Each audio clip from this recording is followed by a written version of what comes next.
নোয়াখালীতে বুদ্ধি প্রতিবন্ধী ও অটিস্টিক বিদ্যালয়ের কার্যক্রম চলছে জেলা শিল্পকলা একাডেমির ঝুঁকিপূর্ণ ও পরিত্যক্ত একটি ভবনে।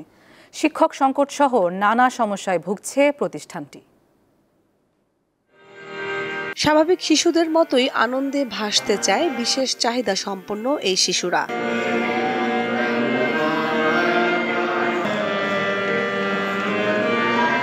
নোয়াখালীর বুদ্ধি প্রতিবন্ধী ও অটিস্টিক বিদ্যালয়ে প্রতিদিন বিশেষ চাহিদা সম্পন্ন শিশুদের নিয়ে আসেন বাবা মায়েরা।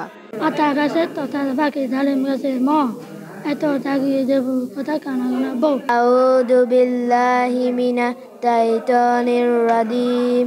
2000 সালে স্থাপিত প্রতিষ্ঠানটি কার্যক্রম চালিয়ে যাচ্ছে জেলা শিল্পকলা একাডেমির ঝুঁকিপূর্ণ এই ভবনটিতে।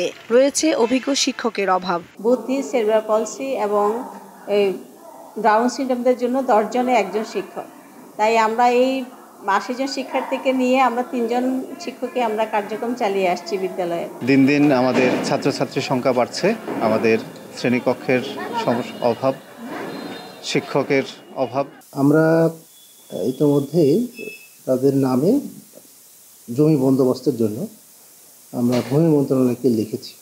ভূমি মন্ত্রণালয়ের অনুমোদন প্রাপ্তির পর আমরা পরবর্তী এটা ব্যবস্থা গ্রহণ করতে পারব। জেলা সমাজসেবা অধিদপ্তরের তথ্য বলছে, নোয়াখালীতে autism, down syndrome, cerebral palsy শিশুদের সংখ্যা রয়েছে 5621 জন।